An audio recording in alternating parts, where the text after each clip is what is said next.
जिस टॉपिक के बारे में बात कर रहे हैं उस टॉपिक का नाम है अलंकार। सबसे पहले हमें यह समझना है कि ये जो अलंकार जो शब्द है,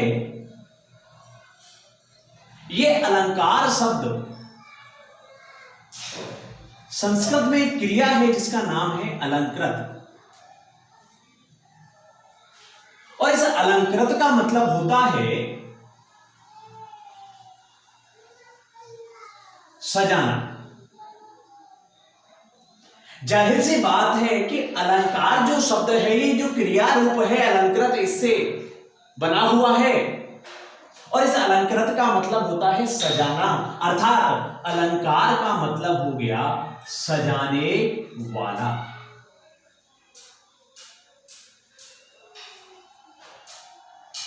जैसा कि हम और आप जानते हैं कि किसी भी स्त्री को सुंदर दिखाने के लिए जिस प्रकार हम आभूषणों का प्रयोग करते हैं, यहां पर हमें जो सजाना है वो सजाना किसको है? सजाना है भाषा को। अर्थात हम ये कह सकते हैं कि भाषा को सजाने वाले को हम कहते हैं अलंकार। दोबारा समझिए, अलंकार जो शब्द है वो अलंकार शब्द संस्कृत का रूप है अलंकृत, इससे बना हुआ है। और अलंकृत का अर्थ है सजाना, अर्थात अलंकार का अर्थ हो गया सजाने वाला, अर्थात किसको? भाषा को। तो भाषा को जो सजाने का काम करता है उस स्थिति को कहते हैं अलंकार। अलंकार क्या हुआ? जो भाषा को सजाने का कार्य करता है। अगर हम इस अलंकार के बारे में बात करें, यदि हम इस अलंकार के भेदों के बारे में बात करें, अलंकार के भेद होते हैं दो। सबसे पहला जो भेद है वो है आपका शब्दालंकार, और दूसरा जो भेद है उसका नाम है वो है अर्थालंकार।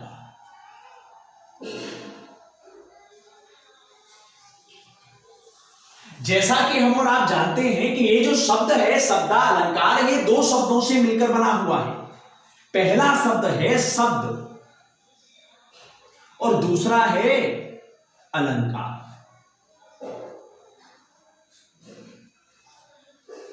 भाई शब्द है और अलंकार, आप देखेंगे अगर इसमें संधि देखेंगे तो शब्द प्लस अलंकार दो शब्दों से मिलकर बना हुआ है आपका शब्दालंकार। और ये जो शब्दालंकार है, ये शब्दालंकार हो गया आपका संधि हो गई इसमें दीर्घ संधि, जो संधि वाले टॉपिक में आप पढ़ेंगे। तो शब्दालंकार को हमने दो शब्दों से मिलकर बना है, पहला है शब्द और दूसरा है अलंकार। जैसा कि हम और आप जानते हैं अलंकार होता है भाषा को सजाने वाला। इसका मतलब भाषा को सजाने का कार्य किया जा रहा है, और कार्य किसके द्वारा किया जा रहा है? शब्दों के द्वारा। अगर हम इस शब्दालंकार को परिभाषित करें तो क्या कह सकते हैं कि जब भाषा को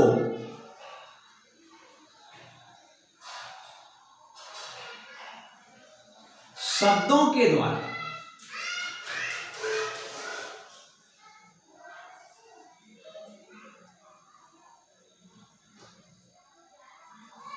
जब भाषा को शब्दों के द्वारा सजाया जाए तो उसको हम कहते हैं शब्दालंकार। और इसी प्रकार यदि हम इस अर्थ के बारे में बात करें तो अर्थालंकार भी दो चीजों से मिलकर बना है, दो शब्दों से मिलकर बना है। पहला शब्द है अर्थ और दूसरा शब्द है अलंकार। जैसा कि हम और आप जानते हैं कि अर्थ और अलंकार, अलंकार का मतलब है सजाने वाला। किसको? भाषा को। किसके द्वारा सजा रहे हैं? अर्थ के द्वारा। जब किसी भी शब्द के अर्थ द्वारा भाषा को सजाया जाए तो उसको क्या कहा जाता है? उसको कहा जाता है, क्या लिखेंगे? जब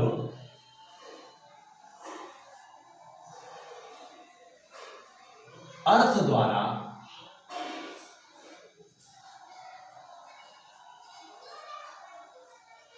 भाषा को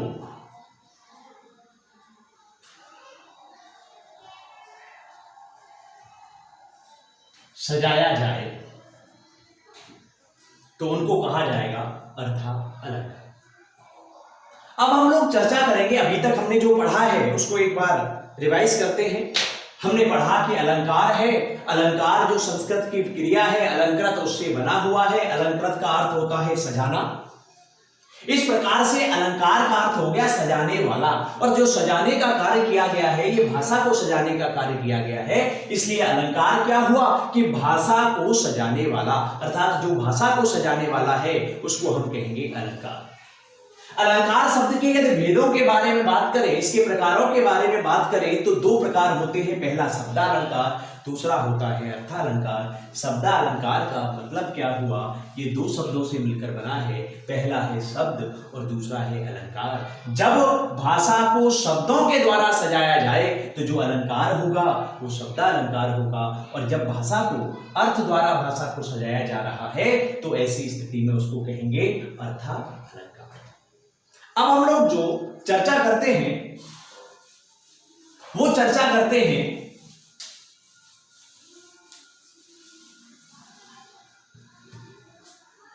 शब्दालंकार के बारे में।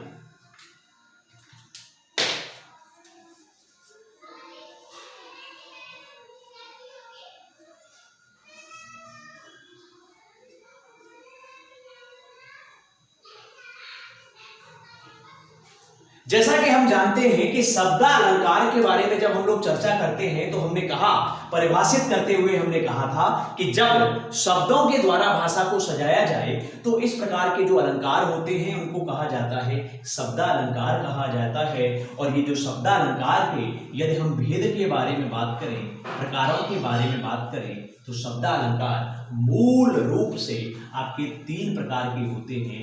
सबसे पहला होता है अनुप्रास अलंकार।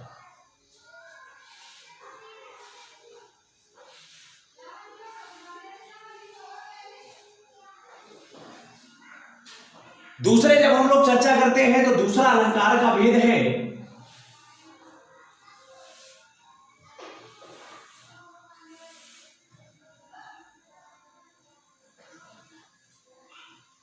यमक अलंकार, और तीसरा जो भेद है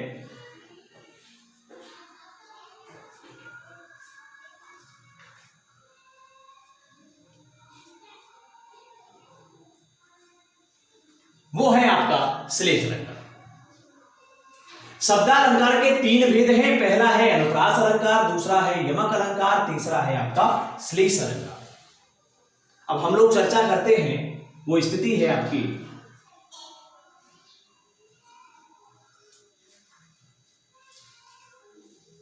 अनुप्रास अलंकार के बारे में।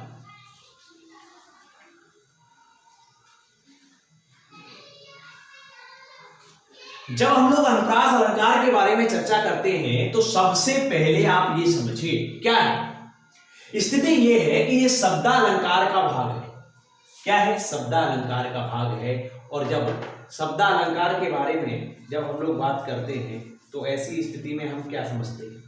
शब्दालंकार, जैसा कि हम और आप जानते हैं कि अनुप्रास अलंकार जो है ये शब्दालंकार का भेद है। और शब्द जो बना होता है, शब्द बना होता है अक्षरों से।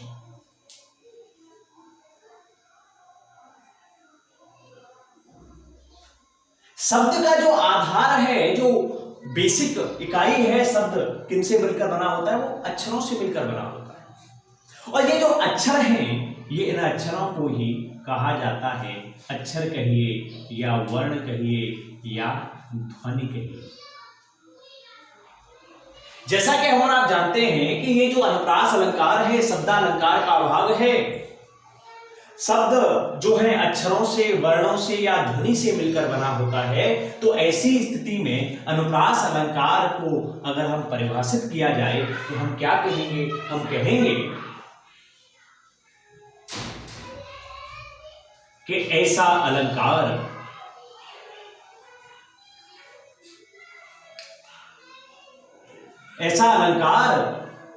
जहां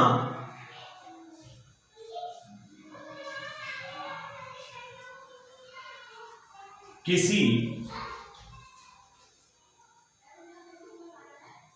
अक्षर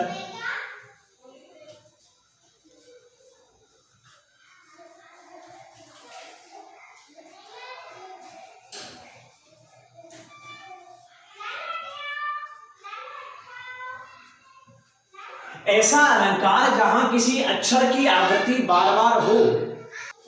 तो ऐसा अलंकार जहां किसी अक्षर की आवृत्ति बार बार हो उसको कहा जाता है अनुप्रास अलंकार। जैसे आपने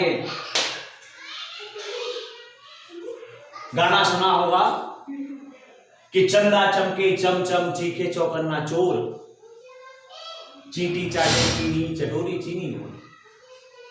या सुना है कि खड़क सिंह के खड़कने से खड़कती हैं खिड़कियां, खिड़कियों के खड़कने से खड़कता है खड़क सिंह। अगर इन दोनों उदाहरणों को देखें, पहला वाला जो उदाहरण है अगर आप उसको देखेंगे तो कहा गया कि चंदा चमके चमचम चीखे चौकन्ना चोर, चींटी चाटे चीनी चटोरी चीनी को। तो यहां पर अगर हम इसको देखें तो आप यहां पर पाएंगे कि यहां पर जो च अक्षर है, जो च अक्षर है वो बार बार आया है। और जहां पर जो कि हमारी अनुप्रास अलंकार की जो परिभाषा है वो परिभाषा क्या कहती है कि ऐसा अलंकार जहां किसी अक्षर की आवृत्ति बार बार हो, अर्थात किसी अक्षर की आवृत्ति यदि बार बार हो रही है तो वहां पर अलंकार क्या होगा, आपका अनुप्रास अलंकार। जैसे हमने दूसरा उदाहरण दिया आपको कि खड़क सिंह के खड़कने से खड़कती हैं खिड़कियां, खिड़कियों के खड़कने से खड़कता है खड़क सिंह।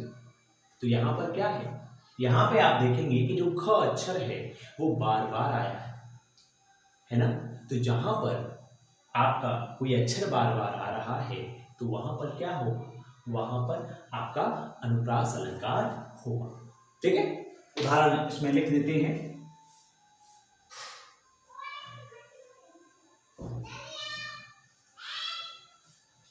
उदाहरण क्या है, उदाहरण हमने लिखा कि चार चंद्र की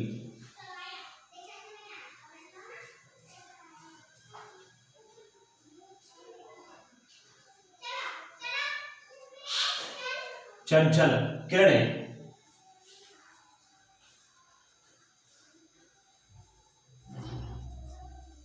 खेल रही थी।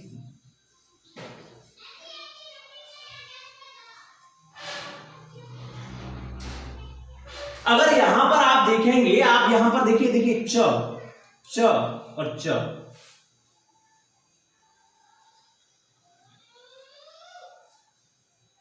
ये जो है अगर आप देखेंगे, अगर हम इसका स्पष्टीकरण कहें, स्पष्टीकरण का मतलब है हमें ये कैसे पता चला कि यहां पर कौन सा अलंकार है। यदि हम अगर हम इस स्थिति को देखें तो हम क्या लिखेंगे, हम लिखेंगे कि इस उदाहरण में च अक्षर बार बार आया है। देखिए यहां पर क्या है, च अक्षर बार बार आया है, इसलिए यहां पर अनुप्रास अलंकार है। ठीक है, अब जो नेक्स्ट स्थिति आती है,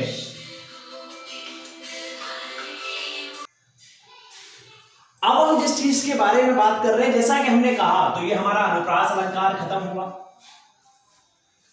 दूसरी जिस स्थिति के बारे में बात करते हैं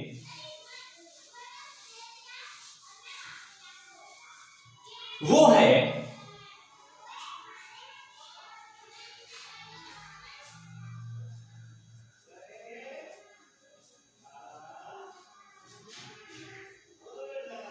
यमक अलंकार। यहां पर जैसे कि हम और आप जानते हैं कि यमक अलंकार भी शब्दालंकार का ही भाग है। अनुप्रास अलंकार में आपके अक्षर बार बार आ रहे थे और यहां पर जो यमक अलंकार के बारे में बात करेंगे तो यहां क्या होता है, यहां पर शब्द बार बार।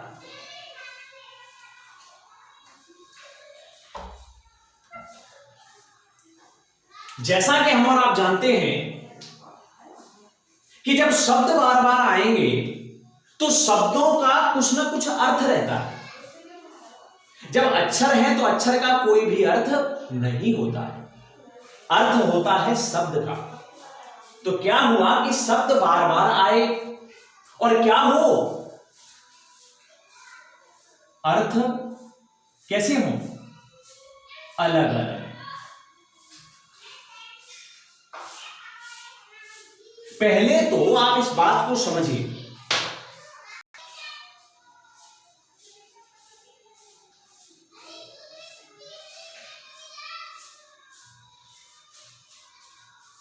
सबसे पहले आपके मन में ये दुविधा आ सकती है, और वो दुविधा क्या है?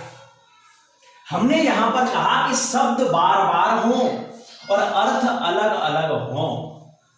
आपके मन में विचार आया कि साहब ये बताइए कि शब्द बार बार हैं, लेकिन अर्थ अगर एक ही हो तो क्या होगा?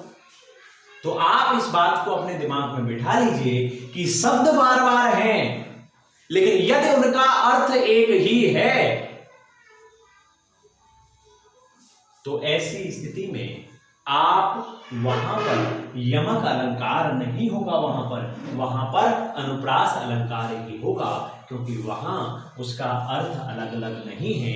तो उस शब्द को ट्रीट किया जाएगा, माना जाएगा जैसे कि वो कोई अक्षर है, और जब अक्षर बार बार होता है तो वहां पर क्या होता है? यमक अलंकार जो है नहीं होता, वहां पर अनुप्रास अलंकार होता है। ध्यान रखिए कि यमक अलंकार होगा तो शब्द तो बार बार होगा ही होगा, लेकिन उसके अर्थ भी अलग अलग होंगे। यदि परिभाषा के रूप में अगर समझा जाए, अगर ये जो डाउट है, इस डाउट को अगर हम क्लियर करना चाहें, तो अगर हम देखें, आपने हनुमान चालीसा में एक लाइन पढ़ी होगी कि लाल देह लालील से और उधर लाल नगूर। लाल देह, यहां पर भी जो लाल है वो भी क्या है? रंग है। और उधर लाल लंगूर, और लंगूर भी कैसा है? लाल है। यहां पर भी ये रंग है। तो लाल शब्द जो है दो बार जरूर आया है, लेकिन उसके अर्थ एक ही है, और जब अर्थ एक ही होगा तो वहां पर अनुप्रास लगता है। अगर अब इसके देखें, इसी लाल को कहा गया कि लाल चेहरा है नहीं फिर लाल किसके, आत्मा सोई है कि आटा दाल किसके। मान लीजिए ये पंक्तियां हैं कि लाल चेहरा है नहीं, आपका चेहरा, इसका अगर हम अर्थ देखें तो क्या हुआ? लाल चेहरा है नहीं फिर लाल किसके, अर्थात आपके चेहरे को चेहरा लाल नहीं है, अर्थात आपके चेहरे में तेज नहीं है, आप में कुछ कर्म कर गुजरने का जज्बा नहीं है। तो लाल का एक अर्थ तो ये हो गया। दूसरा है कि लाल चेहरा है नहीं फिर लाल किसके। यहां पे जरा इस लाइन को लिख देते हैं कि लाल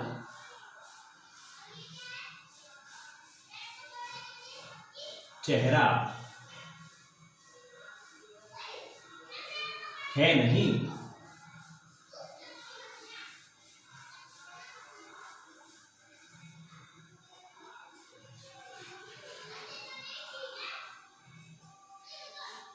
यहां पर अगर हम देखें कि लाल चेहरा है नहीं, यहां पर लाल क्या हो गया? आपका रंग हो गया। और यहां पर फिर लाल किसके, लाल का मतलब हो गया पुत्र, किसके लाल हो है? तो लाल रंग दो, लाल जो शब्द है ये दो बार आया है, दोनों बार इसके अर्थ कैसे हैं? अलग अलग है। तो वहां पर क्या होगा? यमक अलंकार होगा। यदि परिभाषा के रूप में लिखेंगे तो आप क्या लिखेंगे? आप लिखेंगे कि वह अलंकार जिसमें शब्द बार बार आए और उसके अर्थ अलग अलग हों, वहां पर आपका यमक अलंकार होगा। उदाहरण के लिए आपने देखा कि लाल चेहरा है नहीं फिर लाल किसके, आपका। तो यहां पर आप लिखेंगे, क्या लिखेंगे कि इस उदाहरण में लाल जो शब्द है ये दो बार आया है, और दोनों में से पहली बार इसका जो अर्थ है वो रंग से है, और दूसरी बार इसका अर्थ है वो पुत्र है। तो यहां पर शब्द दो बार आया लेकिन उसके अर्थ भी अलग अलग हैं, इसलिए यहां पर क्या हुआ? यहां पर यमक अलंकार है। इसी प्रकार आपने पढ़ा होगा कि कनक कनकते 100 गुनी मादकता अधिकाय, या खाए बोराए जग व पाए बोर। अब यहां पर कहा कि कनक कनकते 100 गुनी। अब कनक कनक जो शब्द है ये दो बार आया है। अब जब दो बार आया है, मादकता अधिकाय, तो भाई जाहिर सी बात है, अगर हम यमक अलंकार है ये, तो ऐसी स्थिति में शब्द बार बार आया कोई बात नहीं, लेकिन यमक अलंकार होने की आवश्यक शर्त क्या है? आवश्यक शर्त है कि उसके अर्थ भी अलग अलग होने चाहिए। तो पहले कनक का अर्थ क्या है? पहले कनक का है धतूरा और दूसरे कनक का अर्थ है सोना।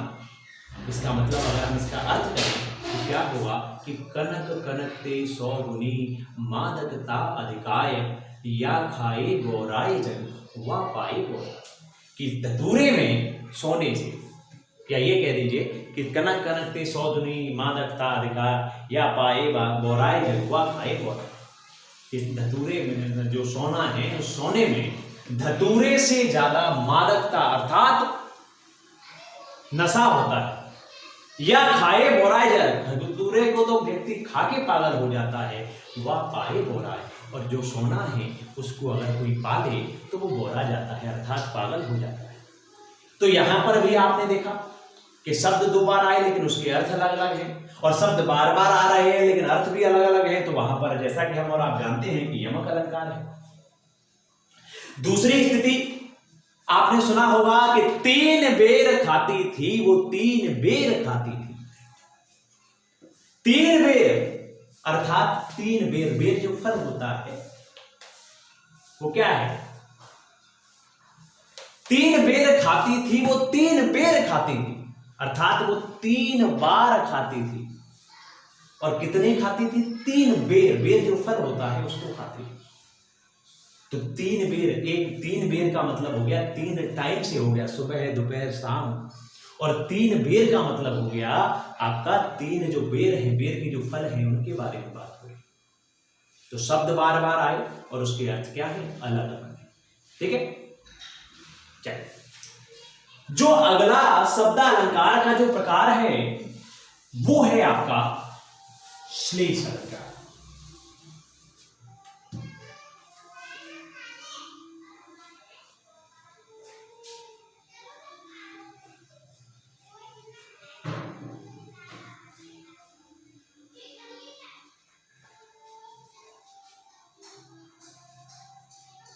पहले अनुप्रास अलंकार में हमने क्या देखा? हमने देखा यहां पर अगर हम लिख दें तो क्या हुआ, यहां पर क्या होता था?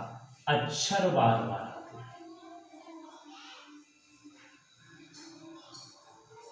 जहां पर अक्षर बार बार आए वहां पर होगा आपका अनुप्रास अलंकार।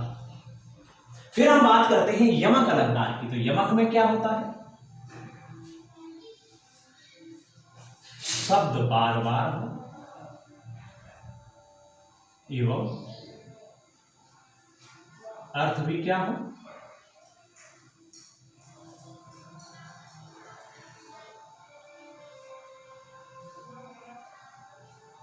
ये जो 2 लिखा हुआ है इसका अर्थ है कि बार बार, अर्थात मतलब बार जो शब्द है वो 2 बार है, बार बार, है ना।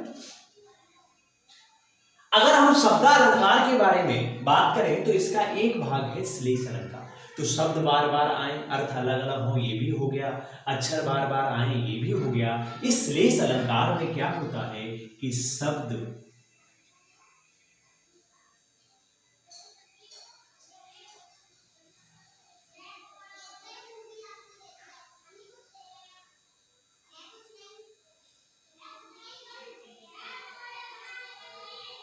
एक ही बार,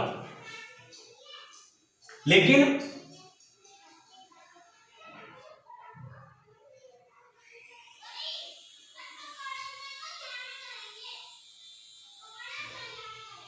अलग अलग।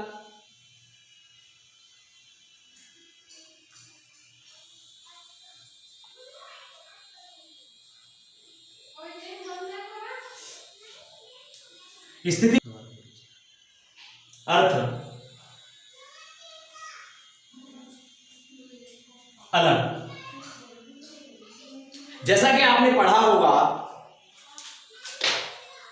रामचरितमानस में तुलसीदास जी ने कहा है कि जाके रही भावना जैसी, प्रभु मूरत देखी दिन तैसी। शब्द तो एक ही है, अर्थात इसका अर्थ आप समझ ही रहे होंगे कि जिसकी जैसी भावना रही उसने उसका वही अर्थ लिया। आपसे कहा जाए कि चलो चलते हैं, क्या कहा गया? चलते। और 3 प्रकार के जो बच्चे हैं वो हमारे पास में मान लीजिए मौजूद हैं। पहला जो बच्चा है वो फिल्म देखने का शौकीन है। हमने सिर्फ एक चीज कही, चलते हैं। तो जो फिल्म देखने का शौकीन व्यक्ति है वो सोचेगा कि चलते हैं का अर्थ है कि पिक्चर देखने के लिए चलते हैं, फिल्म देखने के लिए चलते हैं। एक व्यक्ति जो है, एक बच्चा जो है वो क्रिकेट खेलने का शौकीन है और उससे कहा गया चलते हैं, तो वो क्या सोचेगा? वो सोचेगा कि क्रिकेट खेलने की। और तीसरा जो व्यक्ति है वो तीसरा व्यक्ति और तीसरे प्रकार का जो बच्चा है वो पढ़ने का शौकीन है। अगर उससे कहा जाए कि चलिए चलते हैं, तो वो क्या अर्थ लेगा? वो अर्थ लेगा कि भाई फिल्म देखने की बात नहीं हो रही, क्रिकेट खेलने की बात नहीं हो रही, बात हो रही है पढ़ने की। तो शब्द तो एक ही है लेकिन उसके अर्थ अलग अलग हैं। जैसे अगर हम कहें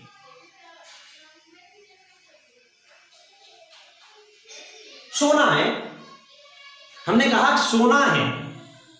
अब कोई व्यक्ति कुंभकर्ण हो जो सोना अर्थात स्लीपिंग का शौकीन हो, तो वो क्या सोचेगा कि सो लो।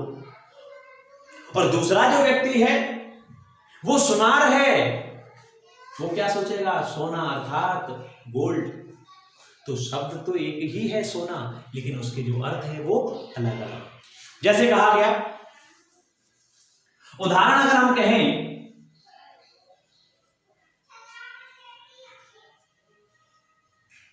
कि पानी गए न उबरे,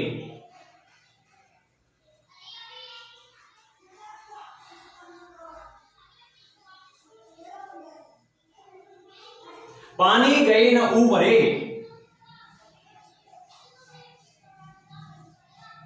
मोती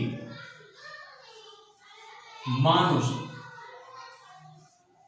चून। अर्थ अगर हम देखें कि पानी के जाने पर उबर नहीं पाते मोती। जैसा कि हम और आप जानते हैं कि मोती की जो उत्पत्ति होती है वो समुद्र के पानी में होती है, सीप से होती है। और आपकी उत्पत्ति जिससे हुई है वो आपके लिए क्या है? पिता है। तो इस पानी का जो अर्थ है वो मोती के लिए क्या हो गया? पिता के समान। मानुष, मानुष का मतलब है मनुष्य। मनुष्य से कहा जाए तुम्हारी आंखों में पानी नहीं है, अर्थात तुम में लज्जा या शर्म नहीं। तो मानुष का अर्थ, मानुष के लिए पानी का अर्थ क्या हो गया? लज्जा से। और चून में अगर हम आटे को जब पानी डालते हैं तो वो फूल जाता है, तो आपका फूलना अर्थात चून के लिए जो पानी का अर्थ है वो क्या है? उन्नति है। तो यहाँ पर पानी शब्द एक ही बार आया है, लेकिन 3 अलग अलग स्थितियों में उसका जो अर्थ है वो अलग अलग है। तो जहाँ पर शब्द एक ही बार हो लेकिन इस अलग अलग स्थितियों में उसका अर्थ अलग अलग हो, तो वहाँ पर आपका श्लेषण। और इसी के साथ में आपका शब्दालंकार जो है, अलंकार का जो पहला भाग था शब्दालंकार, वो शब्दालंकार की जो स्थितियां हैं वो कंप्लीट होती है। अगली क्लास में हम लोग चर्चा करेंगे अर्थालंकार के बारे में। धन्यवाद।